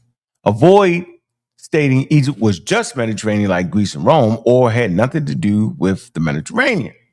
See? Recognize that indigenous implies local development and regional interaction, not isolation or purity. See what I'm saying? See how y'all be doing that? Y'all want to make a purr. Yeah, right. That's why they don't want to debate. Y'all see this map? See that? See right there? It say Wadi Al Hatan. It say Whale Valley. You know why they call it the Whale Valley? You see the red dot, Cairo, right? And then look down a little bit, and it's like it's oasis is circle, right? And then you see the whale right here, right? You know why they call that Wadi Al Hatan? Hatan, that's the whale. That's the area of the whale because they found whales buried there. Well, how in the hell is whales buried? Ancient whales. Why? Because that was a sea before. They're believed to be the Teccan Sea, the Teccan Ocean. It was the ocean there. Prehistoric ocean. Since y'all don't believe in evolution, not my fault, since y'all don't understand evolution, then y'all probably think I'm tripping. But nope, it was whales there and they found the bones. I can show it. One day I'll show it. The conclusion, a layered identity. Ancient Egypt, most precise classification involves its origin, its Northeast Africa, and the Nile Valley. Its interaction with surrounding regions, including Mediterranean and later Hellenistic and Roman political phases. It was not Mediterranean like Greece and Rome in its cultural genesis. There you go. I wanted to get that off, man. Put that information out to the people, man. All right. Man, I'm dropping the link in the server. If anybody want to serve again here, man, the conversation is open, man. You don't got to stay on topic, man. I wanted to get this in, man. I wanted to see where my Egyptian friends was. Definitely want to see that. All right. I want to see what the Black Egypt fans are. Where they at?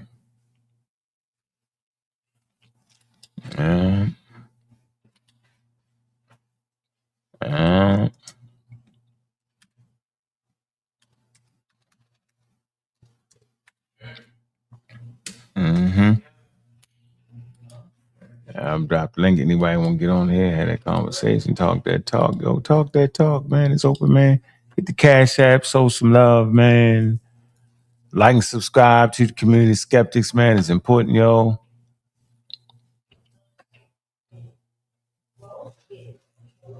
Hit the link, man. You think you got something better, man? This thing right here was all sort of stuff, man. Y'all know what I'm saying, bro. See what we got going here, man. Dude, they ain't gonna hit no link. You get beat up. Get beat up every time. Hit the link, start talking crazy. His whole thing gonna be black. Knock it off. Man, we dropped the link there, man. We got an hour and 50 minutes in, man. I wanted to lay all that down, right? Just one of them shows where I wanted to lay it all down. Now I'm opening up the pound for you, man. I just wanted to get this in here. Got to lay down the information. Probably not, Phil Moore. They jumpy. They want to get up. They want to argue. They don't want to get that information. They don't want to do it. They all watching the game. New York. Definitely streaming to New York. Definitely that. Yeah, good kind of game. Come on, 9 o'clock. Mm-hmm. Anyway, I dropped that link. I'm gonna drop the link again. I'm gonna give y'all time because I can definitely go watch the game, yo. Sit there and watch that game. Go watch that game. And hit the Cash App, man. And show that love, man. We eating the cashews, waiting for somebody to hit that link. The first caller.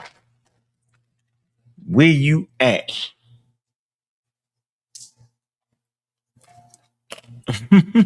No, there's game on. I'm gone. I'm ghost. I know y'all is. That's why I wanted to get it in before that.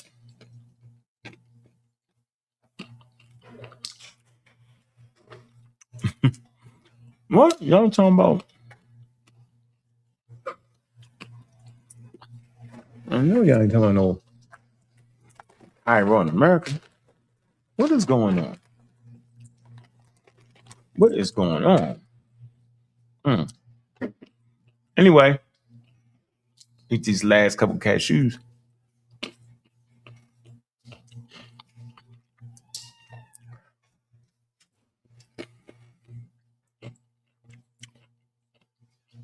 Saturday night, everybody glued to their TV. Boy, they trying to win that championship.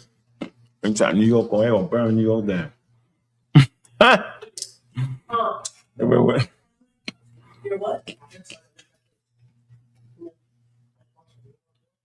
They gonna burn New York down. I ain't nobody popping up on there today. I mean, nobody. Incredible. It's all good. All good.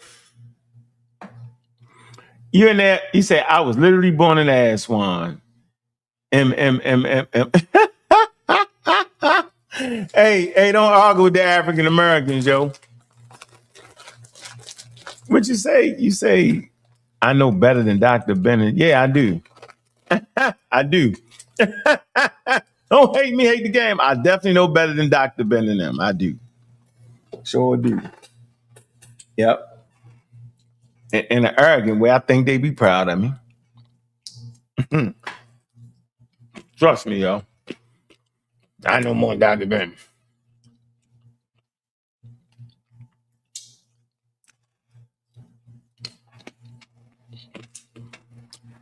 There you go.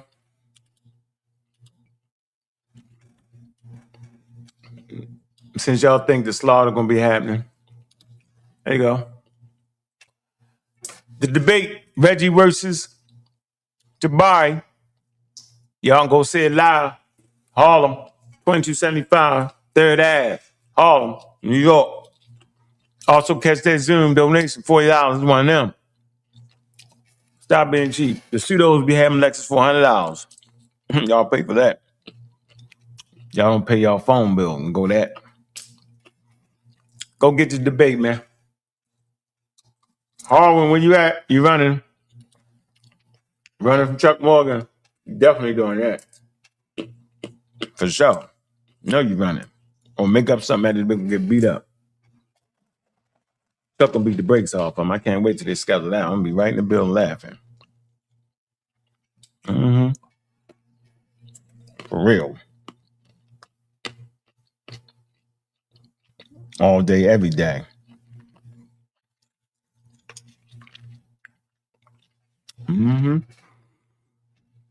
Get the debate. It's going down. Oh, the net is literal. Crazy work right there. You African Americans think they literal? You jump the who? Man, get that debate, man. Enjoy the game, man.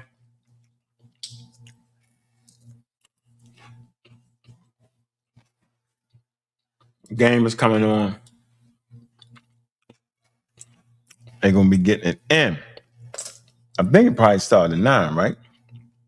We can get out here early. Let's see. Let's go. Man, it just started. We gonna catch it after the game. Let me read this, though. I'm gonna do that. I'm gonna do this for you, King Booger. King Booger. He says, "You are better than Dr. Ben and John F. Clark and Theophile Banger. Don't make me laugh." And she can't Diaz, who proved black Kemet civilization at. Man, shut up. I told you somebody. Didn't I tell y'all somebody was gonna do that? I told you. Even though I just read it on Diop's page. I just read it on the encyclopedia Wikipedia. That ain't true. You made it up. You don't have a source that says that. You just write. Should have made you pray for your daggone wild questions. Well, I should have did. It gave you a break. Won't happen again. Yeah, get him out of there, man. You tripping. So I appreciate everybody tuning in, though, man. Mm-hmm. No, I do. Sure do. Y'all gotta get the reading up, though. For real. Get it out. Man, y'all know what it is around here, man. All day, every day. Make sure y'all get to the debate. It's there. Got another good book for y'all to look at, right? Or you just be chatty in the patty. You can be chatty in the patty. Or pay attention. I'll shoot you up with this one. It's called Superior, The Return to Race Science. Angela Saini. Yeah. Don't forget, man, I'm an intellectual gunfighter around here, man. I'm all day, every day, man. I'm pulling these books, man. Knowledge is my clip, man. I don't advocate violence, yo. I advocate book violence and beat the pseudos up with the knowledge and the wisdom, man. You know what I'm saying? Y'all know how we do it. I'm an intellectual gunfighter, though. For sure. It's World War III out here. Yeah. More like Vietnam. Mm-hmm. Young niggas don't make it's it. Atheist, sir. Take 2 steps forward and 4 steps back. I'm Baltimore. We kill the track. Swinging baseball bats. Hunting pseudos funny hats. Not a business, we hunting pseudo. You know how that goes. Niggas double talk. Not a business, we hunting pseudo. You know how that goes. Niggas double talk. Now what about scams and the lies is told? We know what pseudo do. They play expert. Fake doctor in they mind. I'm killing pseudos. They running. Now what about scams and lies told? We know what pseudo do. They play pro. I'm an intellectual gunfighter. I'm shooting for the knowledge. I got the stomach for it. Them niggas know it. And I'm not going for it. It's all you for it. It's all you for it. I'm an intellectual gunfighter. I'm shooting for the knowledge. I got the stomach for it. Now back to killing pseudos. We know how it goes. Niggas double talk. Brains blow. Now back to killing pseudos. We know how it goes. Niggas double talk. Brains blow.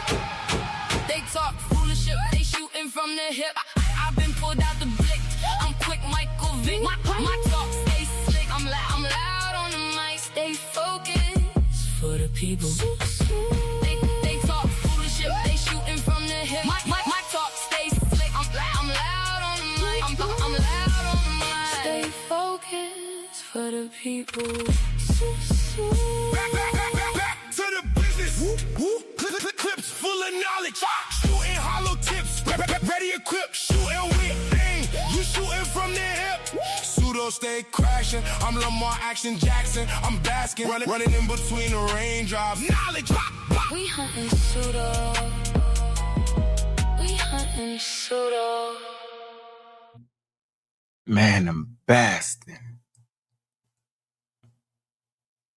Like Lamar Jackson. Running in between the raindrops.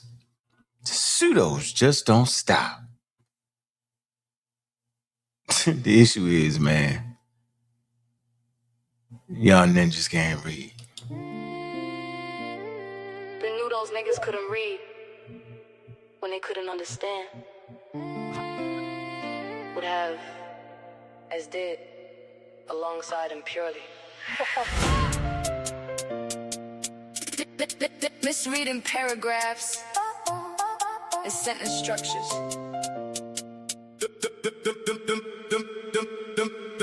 Them niggas can't read, they bluffing. Talking super wild, ain't nothing. You playing, I'm guffing. Acting aggressive, bluffing. While you playing, I was hustling. I've been retired cattle rustler. Meals off the muscle. Them niggas can't read, they bluff. Talking super wild, ain't nothing. You playing, I'm guffing. Acting aggressive, bluffing. While you playing, I was hustling. I've been retired cattle rustler. Meals off the muscle. Them niggas can't read, they bluffing. Reading comprehension causes tension. I'm top notch, you benching. Them niggas can't read, kill conversation. I'm sitting back embracing constant winds, y'all bitches glazing. Ignorance profound at the forefront conversation. Them niggas can't read, they bluffing. Talking super wild, ain't nothing. You play them guffing, acting aggressive, building nothing. You vote Trump, hating, top debater, knowledge generator, Mount Olympus. We built this, them niggas can't read, gifted. Now I'm pissed, you did this. True and you miss, can't hit this. Your 5th grade reading did this. Book reading, kill this. Now read this, what's up with the fakest? Them niggas can't read, they bluffing. Talking super wild, ain't nothing. You play them guffing, acting aggressive, bluffing. Them niggas can't read. But what's the reason they chose greed over reason over intelligence? I've been relevant, believe me. Wyans can't read, feel penitentiary, but I stay free, stay slick on the John Wick shit, and I'm loud on the mic with that stem grip. Pseudo killing till the day I die. Don't know why. Most get high, but I stay fly. Never less than the guy. Rather stay sober than high. Keep the rocket from pockets. Check the document, been rocking it. Filled all requirements, wild environments. Still pull blicks, shooting that science shit. Them nigga can't read, die and breathe. They smoke, spray weed. They smoking trees, bend knees. It be what it be. Them niggas can't read, it be what it be. They die to go to hell. Now free, it be what it be, never mattered to me. Always could read, yeah niggas can't read, yet they breed. Kids that can't read, fill the prisons, just up, cut, running around, doing stick-ups. I'm too quick, pull blicks, stem, hit, staying on that science shit. Them niggas can't read. Live in America, landing the free. I keep it on me. I pull blicks, slick, protection shit. Stay on that science shit. Them niggas get what they get. Them niggas can't read. It be what it be. Stay on that science shit. Them niggas can't read. Them niggas get what they get.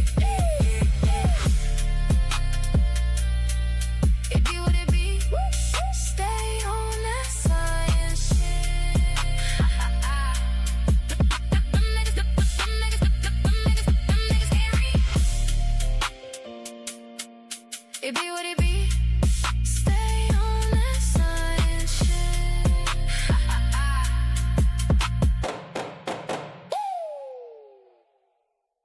I'm your host, Bobby Banger. And with that, we out. Make sure y'all like and subscribe to the channels, man. Appreciate all the support, man. It is what it is, man.